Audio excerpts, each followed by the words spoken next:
Hello. So last week I told you that unfortunately this time, this pandemic season, every crime, according to the police, every crime is low. No burglary, no rape and all that. But the only crime that is increasing in this lockdown is domestic abuse. Why? Because a lot of people have just discovered this lockdown had brought a revelation that there are several marriages that are not working. But you see, because you go to work, you can walk away and go and play lawn tennis, and you can go to the club, you didn't realize how bad the relationship is. But now it's become obvious. It's become obvious because both of them are locked down. So I asked a question last week. I said, before you marry somebody, this is a question you should ask yourself. Can I survive a 14 days lockdown with this person? If you discover you can't, that is not the person to marry. So last week was very powerful. You might need to go back and read it and check it out and hear it. Last week I talked about Solomon's 5 kinds of a woman a man must not marry, and 5 kinds of a man a woman must not marry. I didn't say that. It was Solomon that wrote it. You know, Solomon had 700 wives, 300 concubines. That is 1,000 women to one man. I don't know how he did it. I don't understand. 1,000 women to one man a year has only 365 days. So it will take 3 years of scheduling to meet with each one of them every day. I don't get it, but he did it. So he wrote in the book of Proverbs, the kind of a man a woman must not marry, and the kind of a woman a man must not marry. And you see, if Solomon tells you don't marry this kind, just believe him, because he had married all kind.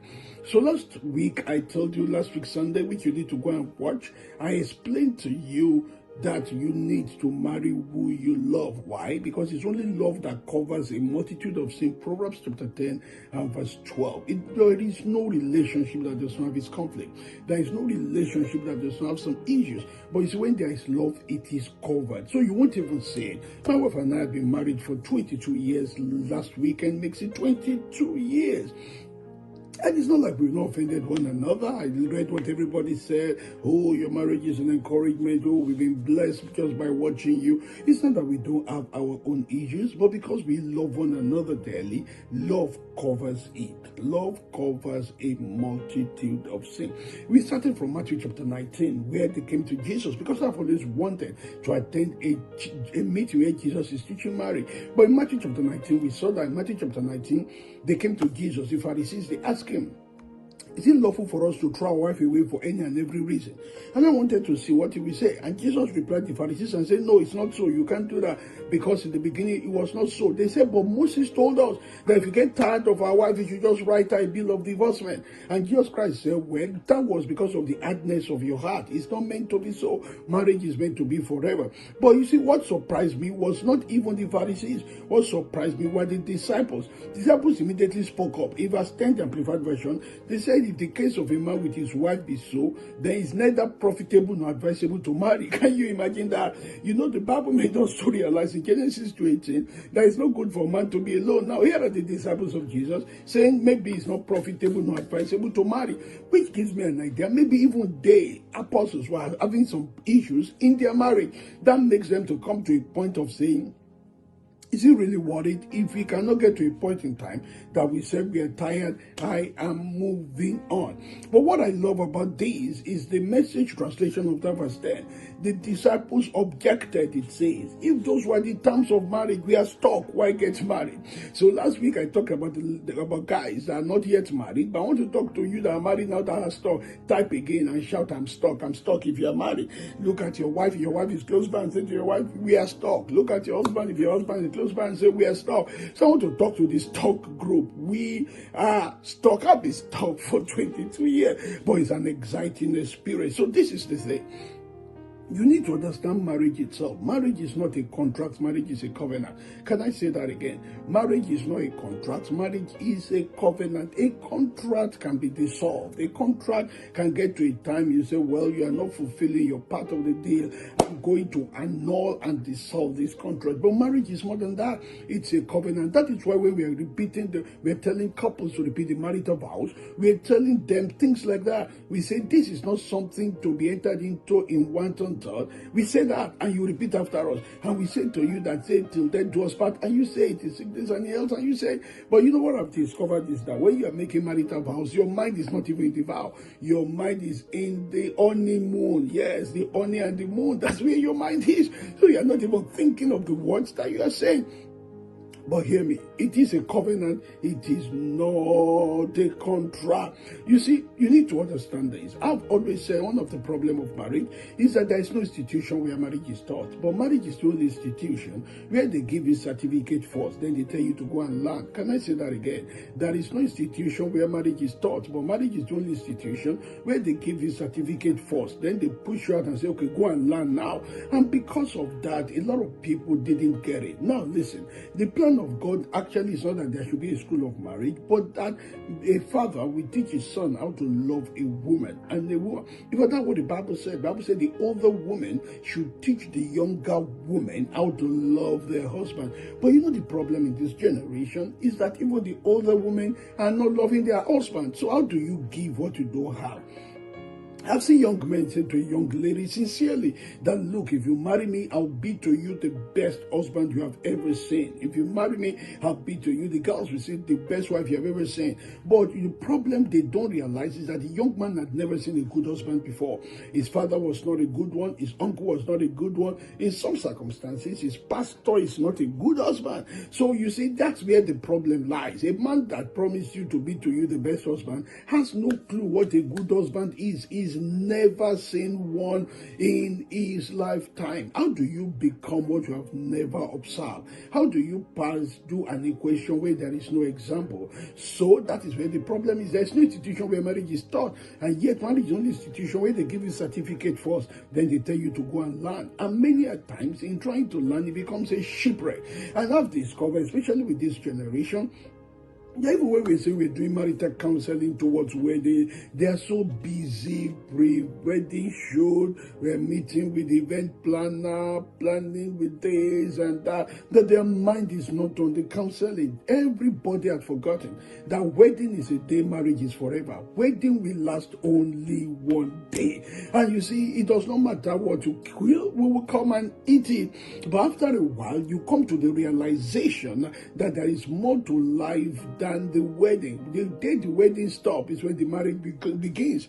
And you see, people that come for wedding had come and gone. The remaining is on you. Do you have enough knowledge to make your relationship to survive a pandemic? Those are the things you should consider. So I want you to understand marriage. Marriage itself is a bit of a complex situation. Let me explain it to you. Number one, marriage is a walk. Number two, marriage is a walk. Number three, marriage is a warfare. Can I say that again? Number one, marriage is a walk. Number two, marriage is a walk. Number three, marriage is a warfare. If you don't understand the three parts of marriage, you will have a lot of issues. Let me start from the walk. Marriage is a walk. It's holding hands and walking together. It's moving together at a very exciting space. Marriage is the kind of walk that is exciting. And you see, that is what you see on Instagram. That's what you see on Facebook. And many people see that with my wife and I. We are in Dubai. We are in London. We are in America. We are doing this meeting. They say me and my wife eating at restaurant. And you see, for this Instagram generation, that is the only thing that typifies marriage for them, the walk. So many of them choose who to marry based on what they will look like on Instagram picture. I'm telling you, many of them, it's the walk they are after. And the walk could be deceptive. I'm a pastor. I've seen people that we just settle big quarrel for, and it's not even settled yet. And they go back and put on Instagram, me and my boo, love lives here. Oh my word. And some of you are fighting your spouse and fighting your neighbor over the posts. Look at these people. Look at how much they are in love. You have no clue. You see, I have the privilege, my wife and I, to counsel some celebrities. Most of them, it will shock you. They struggle in their marriage, but they don't put that on social media. The work they put is exciting for everybody. Of late, it came out into the open that some of the ladies had used their money to buy themselves a beautiful car, and they put on the social media that see what boo gets for me. And you are fighting your own that is able to provide as much as it could, but not a car. Look at what somebody, you didn't know it was the lady that bought it for the guy. So don't forget, marriage is a work. I know, I understand that, and the work is important. So marriage is a work. We all agree to that. You need all the paparazzi, all the effigy. It's okay. My wife and I enjoy a lot of that. But marriage is not just a work. Marriage is also a work. I tell people that marriage works when you are ready to make it work. Marriage is not for executive. You see, the car of marriage is not an automatic car. It's manual. I need to say that to you up front. When you are talking about marriage, it's not automatic gear, it's manual, which means there's a lot of adjustment to do and a lot of shifting in gear.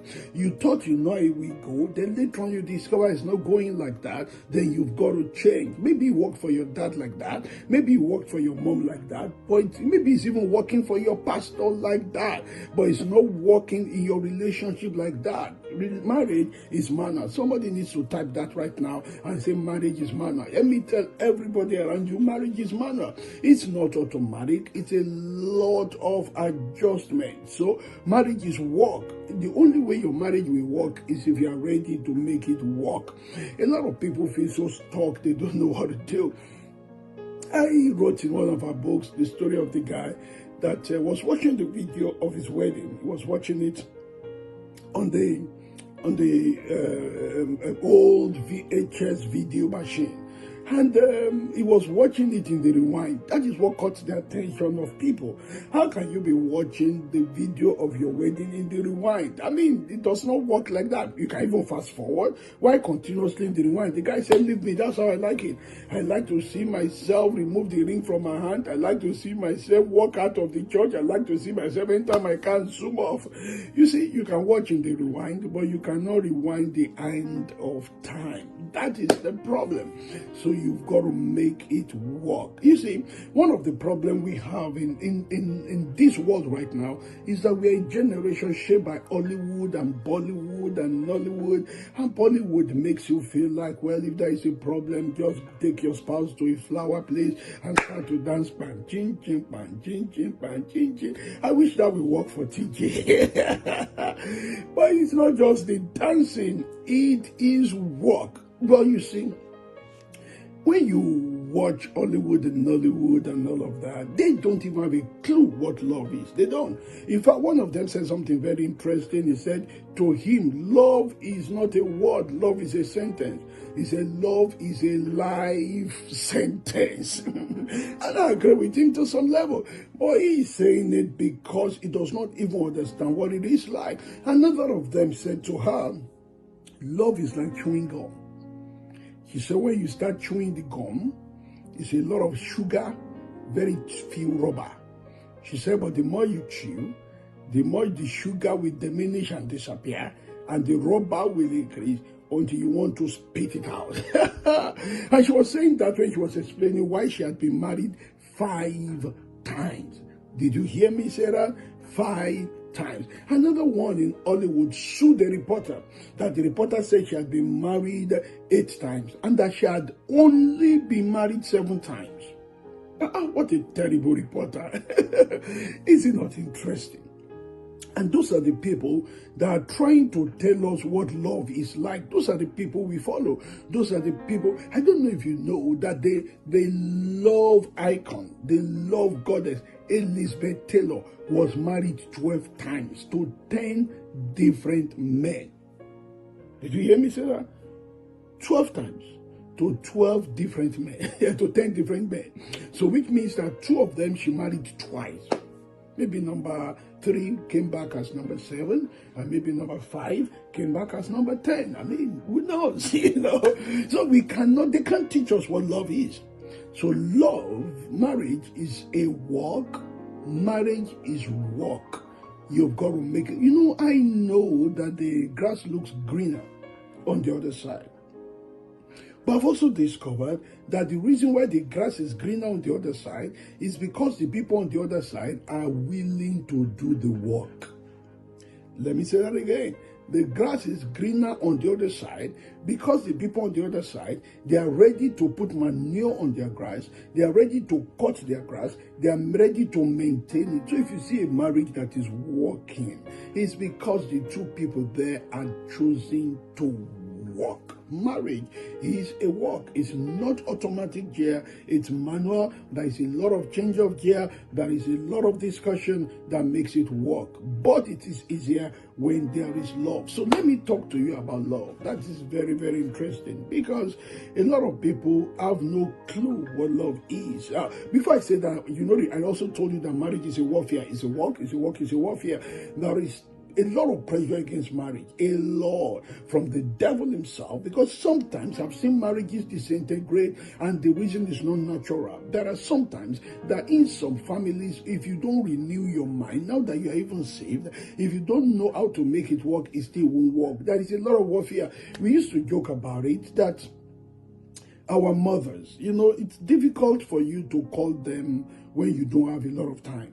I don't know if that has happened to you before. You call your mom, you're like, okay, I'm on my way to a meeting. Let me quickly check on her. How many of you know that checkup does not work? Especially in Africa, because you start praying and praying. What you wanted to say, you won't eventually say. In fact, there is a common joke in my house. When me or my wife were on the phone and we are saying, amen, amen, amen. My children will say, which of the grammar is that?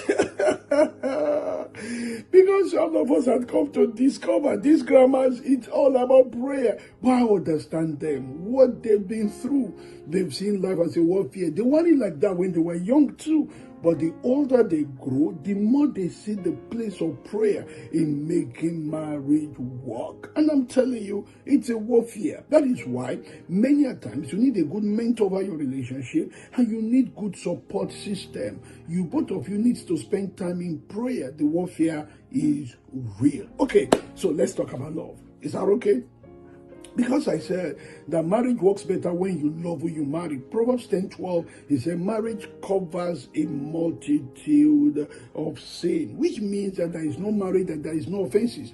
When two things rub against one another, no matter what they are, it is generated, and if care is not taken, fire will happen. If you just rub, that is how our fathers in those days, before matches, used to lighten things and put fire to things. They rub two stones together. So be it books, be it stone, be it wood, be it human being, if we keep on rubbing against one another, there is normally we produce friction. Friction will produce heat. If care is not taken, it will produce fire. So there needs to be a lubricant if two things will rub against one another.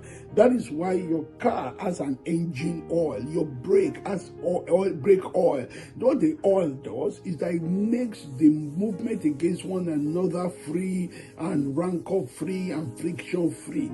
That is what love does in marriage. Once love is there, the offenses are there, but you can't notice it. I love to talk about the story of a man and his wife. They are always fighting. When they fight, they will call the family, they will call pastor, come and say, too low, he's killed me, she has raped me, she has abused my father. So they will come. At a point in time, 1 year, the pastor was tired. The pastor said, look, everybody, I'm tired. At this level, this is what we're going to do. Next year, you can't be calling us every time. What you do is this. Next year, if there is any problem, we'll give both of you boxes. If your husband offends your wife, write it and put it in his box. Husband, if your wife offends you, write it and put it in a box. At the end of the year, we will come together and open the boxes and go through them. Then we will know how to set down who is the problem maker. Oh, they were all happy. Yes, we know the problem maker. So at the end of the year, they came and they said, okay, so husband, go and bring your wife box. Wife said, no, ladies first, ladies first. Oh, that's true. We're sorry, ladies first. So, okay, wife, go and bring your husband's box. She said, it's heavy, I can't carry it alone. Of course, everybody look at the man. This guy must be a criminal. They looked at him and they laughed. And you see, so two of them went to carry it. It was really heavy. The wife wrote there January 1. He said Happy New Year. Because I didn't answer quickly, he didn't say it again. In the evening, he bought suya. He said, come and eat. I said, and then he said, eat now. I didn't answer. Then he ate it and just went to put remaining in the fridge. And on and on and on. By evening, they were tired. They said, well, I'm sorry, husband, tomorrow we... He said, no, man, it's not a problem. Let me just bring it. It's not going to be long. You sure? Yeah. So he brought it, they opened it, and there was nothing there. What? They looked at him and said, you mean your wife did not offend you all through the year? He said, she must have, but I love her so much that I just don't keep record of it. The wife said, are you trying to say I'm the problem in this marriage? Everybody said you are the problem. No, we are not trying to say. That is why 1 Corinthians chapter 13 says, love does not keep a record of evil. So I know love is important. Marry somebody you love. But I'm also saying you can love who you marry. It does not matter who you marry. You can love who you marry. It is possible. You know, 1 Corinthians 13, they said, though the prophet's word came to an end, tongues will come to nothing, knowledge will have no more value, but love has no end. The only thing that lasts forever is love. So having said that, I know somebody's happy now. Hey, Reverend, you're getting me. I no longer love my wife. I no longer love my husband. I want to move out. That's what I've been saying. No, listen, if you don't marry who you love, sincerely, you can love who you marry. Reverend, how can you say that love is not like that? That is the problem. This generation does not even have a clue what love is. You know, in some of my books, I wrote the story of the young man that went to his pastor and said, Pastor, I love Barbara so much. I love Barbara so much. And pastor said, how do you know you love Barbara? I said, I know I love Barbara. How do you know you love Barbara? I know I love her. How do you know? I love her because when I'm with her, I can't breathe. Pastor said, that's not love. Go and see a doctor. A lot of people need to go see a doctor this generation. They don't know what love is. Somebody said, I know I love her because I have goose pimples. No, that might be cold. In fact, it might be flu. In fact, I hope it's not coronavirus. That's not love. Don't know where my heart is doing beat, like railway. That is a medical condition called palpitation of the heart. That is not love. Love is affection. You know what the Bible said that is very interesting? Colossians 3:2. It said, set your affection on things above. What? Now, one translation said, focus your affection. Another one that I love most said, keep setting your affection on things above. That makes me realize that affection is settable. Oh, I hope you're getting what I'm saying. It's not something you fall in and just fall out of. It's something you have to keep on setting. You see, love is like fire. You have to keep it burning. When you remove the wood, the fire will go down. When you don't do the things you need to do in love, it will look as if it is dead. Love is not something that just comes upon the man and you can't control it. No, love is different. Love is actually an affection that you can set. So when people say, well, I don't love her again, I don't love him again, I've tried all I could, it's a lie. This is where we have a problem in this world. This is a world that we think gratification comes majorly from emotions. You know, say I don't feel I love her any longer. Sincerely, love is not a feeling. Love is a knowing. Now, let me say this to you. I've seen it ever occur to you that every other thing you do, every other thing, you don't wait, if you're going to be successful in life, you don't wait for feeling to do them. Can I tell you the truth? I woke up very early to record this broadcast.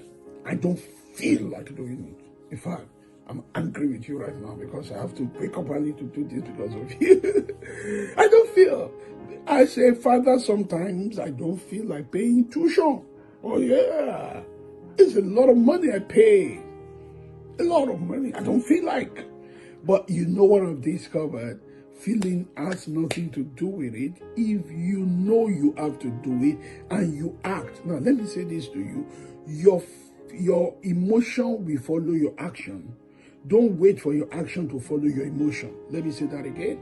Your emotion will follow your action. Don't wait for your action to follow your emotion. So in every other thing, we understand that. We understand the fact that, they ask a man of God, how do you pray when you don't feel like praying? The man of God said, well, when I don't feel like praying, I just pray. Sometimes you just pray, say, I just pray. So when I don't feel like praying, I pray, then the feeling will catch up with me. That is Kenai again. And when I had that as a young man, it blessed me so much. Because many a times, even as a young man, I don't feel like praying. Can I tell you the truth? Even up to now, I don't feel like praying every time. But does that mean I won't pray? No, I still pray minimum of an hour every day. Why do I do that? Because I've discovered that if you wait for feeling, you will not get anything done. I'll give you some examples. I have so much to say. If I don't finish it today, we'll continue on Sunday. So, here it is. Very important. A man went to his pastor and said, I want to divorce my wife. I've been telling you I don't love her again. You won't agree. I'm ready to divorce her. The pastor said, okay, you will do something for me. Give me 3 months. In those 3 months, there are things I want you to do. I want you to wake up early, get your wife a cup of tea in bed. Make sure you walk all around the house as she gets ready for work. She goes to work before you do. Follow her to the door. Make sure you give her a kiss and hug her before you send her off. Fortunately, you also come back before her. Before she comes back, make sure that the house is a little bit neat. Make sure that you can cook. Get the food on fire. Yeah, make sure when she comes, you welcome her with a hug. Do that for me for 3 months. Then sincerely, I will let you divorce her. And before you sleep, hug her and cuddle her and say sweet things to her. You guys say, if I don't love her, I won't feel all these things. Don't feel it. I don't even want you to feel it. Just do it. Like Nike said, just do it. And then the man waited 3 months, 9 months, 1 year, and called for the man. He said, I've been waiting for you for the divorce. Say, oh, no, sir, it's not necessary. My wife just changed. She just changed as if she knew I wanted to divorce her. It's not that she just changed. When action change, your emotion line up. You see, it's very interesting that we can deceive our emotion. We can jumpstart it in every way. Once we take a action, our emotion does not have an option but to line up. You see, many of the time we don't understand that. We are like the guy that wrote a letter to a girl and say, well, I love you more than life itself. I can die for you. I'm ready to cross 7 mountains to see you, fight 7 Boko Haram to hang around you, go through 7 Sahara desert to spend time with you. Then he wrote at the end of the letter, I'll see you tonight if it does not rain. Can you imagine? This guy is ready to do all that but can't come in the rain. I wish there is a love-tometer. Don't you wish there is a love-tometer? That when somebody comes to you and say, I love you, you just put it around them in their head. Pop, minus 10. Then you can run away. But you see, sincerely, love is more than an emotion. Love is an action. Let me also say this to you. Love is a commitment. Love is a commitment. It's not for convenience. It's a commitment. I used to wonder. You see, when women say, I don't love him again, you can't imagine the things he has done. I know there are some circumstances when your life is in danger, when the man is a continuous adulterer. Yeah. But other things, sometimes, I wonder when a woman says that, because I know what the person most women love most is their child. And I know what you've been through with that child. You had a very nice figure, very nice stature. Then you got pregnant with this baby. Then you started throwing up. Then you started walking funny. Then you started getting tired. Then you started having early morning sickness. Some people morning, afternoon, night sickness. Then you started having desire for things you won't desire. I used to tell people that when my wife is pregnant, she might be desiring puff-puff for a while, and the puff-puff seller will be happy. Hey, I have a good customer. Does not know it's temporary. Then you try to sleep, you can't sleep. You know, in those days, my wife confessed later on her sin. She didn't tell me, then she told me later on she will use her leg to eat me. I will say, what is it? No, sorry, it's a mistake. Later on, she confessed it was not a mistake. She was just thinking, look at you. Did we not do this thing together? Now you are sleeping me. I can't sleep. The lie on one side is not convenient. The lie on the other side is not convenient. And yet they say, okay, when I give birth to this baby, I'll be free. Then they give birth to the baby. And that is when the problem started. My wife and I visited the daughter of hers in the hospital that just had a baby.